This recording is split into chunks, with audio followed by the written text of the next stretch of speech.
Before Malawi had a flag, before freedom was a reality, there was a pulpit and a man who dared to speak the truth.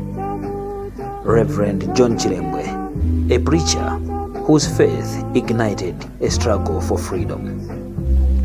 John CHILEMBWE was first a man of God. His pulpit was not just a place of worship, it became a platform for justice.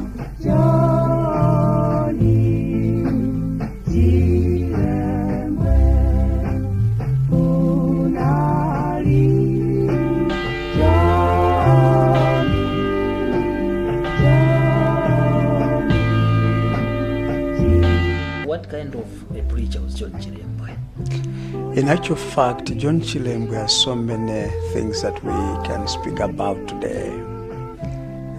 Number one, as you know, John CHILEMBWE was a pastor of a church. And John CHILEMBWE went to America for further studies. And according to history, it is recorded and known that he was able to translate the preaching of Smith, and yet CHILEMBWE was in standard 2. And because of that knowledge, Joseph Booth felt like it would be good to pick CHILEMBWE and go to America for further studies. That's part of his history. That's it. So how can you describe his legacy? His legacy, we can say that CHILEMBWE left a mark which none can delete it. And it's a huge legacy in a sense that CHILEMBWE is featured as the first church minister in Malawi who was able to speak on behalf of the voiceless. CHILEMBWE was the first church minister in Malawi who was able to stand against marginalization of the natives in Africa, more especially in Malawi. CHILEMBWE was the first church minister to demonstrate his pain inside, more especially when he saw people suffering in his community.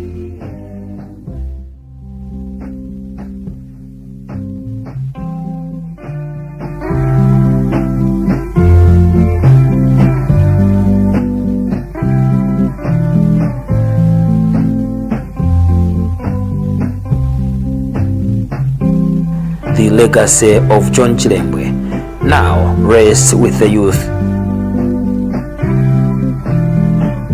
John CHILEMBWE ndamene ndi mbusa wa Providence amene anamenyera ufulu wa dziko.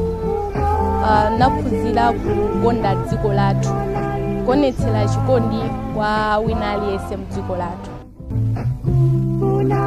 Anali mbusa wa amene anayambitsa mpingo wa PILE mantha zofunika.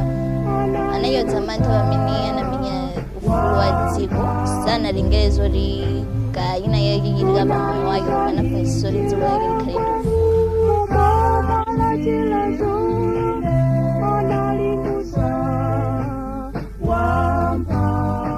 John CHILEMBWE was an African who was born in Chilazuru, and his mother was Nyango and the father was Kaundama.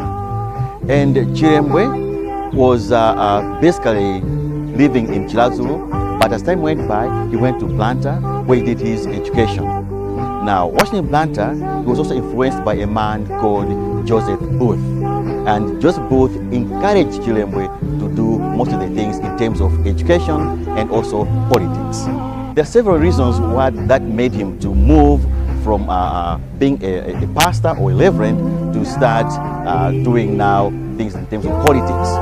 The first thing was the issue to do with the land. and not only land, but also the issue to do with labor and also taxation.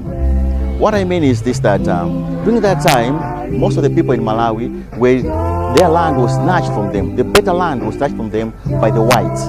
And also the tax they were paying was very, very bad and very, very high for the Africans to manage to pay that tax.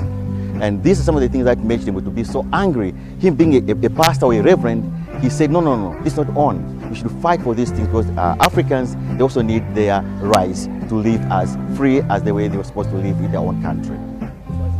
There are several things that we learn from John Chilembwe. One, we should know that we as Christians or as reverends, we're also there to do things which are good for our own people. Not only for the spiritual part of you, but also for their daily lives. That's very, very important for the people. Over a century later, Malawians still remember. Chilembwe numuzo ifana vana vanga mbili yakuti be ena sanga pangiri ifana vanga Chilembwe techi tipamuze kuti anaphwanyira mbili anthu oti ngati fefe analiphwanyira mbili oti kuti muziyo anapanga zinthu zakuti fefe sitingapange m'badwo noko. Mudziwa John Chilembwe ngati mbusa amene anamenyera ufulu wa dziko linoli. Mawu anga opita kwa Malawi wapempha kuti apapa mbusa anatimenyera nkhondo kwambiri, panopa tikuyenekera tipange umodzi kwambiri kuti tizigwirizana malingana zonono kuti panopa ufulu umene tinaulamulirawo tinautengawo pamoto kwambiri.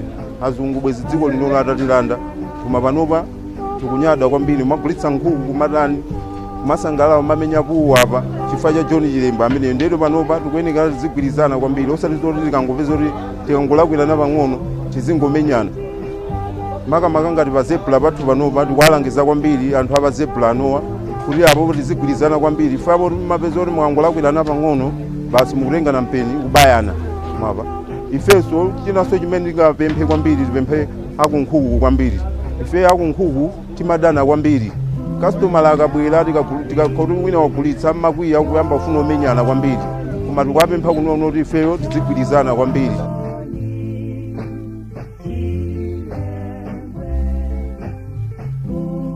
John Chilembwe anali mbusa amene mbusa wa baptism amene anathandizira kuphwanyira chitaganya dziko lino la Nyasaland, Malawi. Mawu anga kwa Amalawi anzanga ndiyakuti tiyenera kumakumbukira anthu ngati amenewa chifukwa anathandiza kwambiri mbali ina ya dziko lino. Pa 15 zona di dziko lonse la Malawi timakumbuka za John Chilembwe. Choyambirira gawo lalikulu zimene timakumbuka mwa John Chilembwe ndi ufuluwu kutengera zimene zimakhala zikuwachitikira makolo athu, komanso yeyo anali mbusa. Ndi gawo limodzi limene timakumbukira kwa John Chilembwe, nkhani yake ya ufulu komanso ndi ntchito imene anatikwirira yotumikira anthu ngati mbali ya ubusa.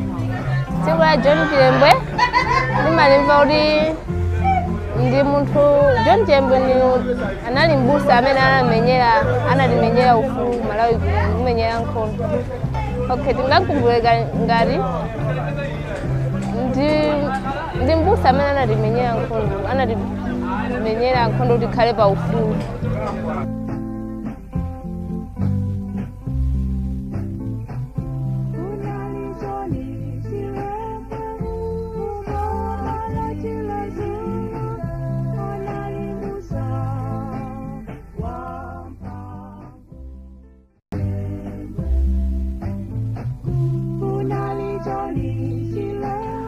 From the pulpit to the struggle, John Chilembwe chose faith over fear.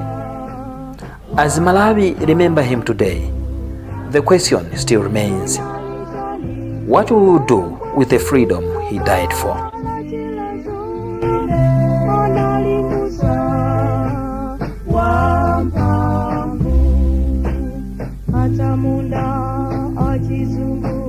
Anakangana nae, Malina.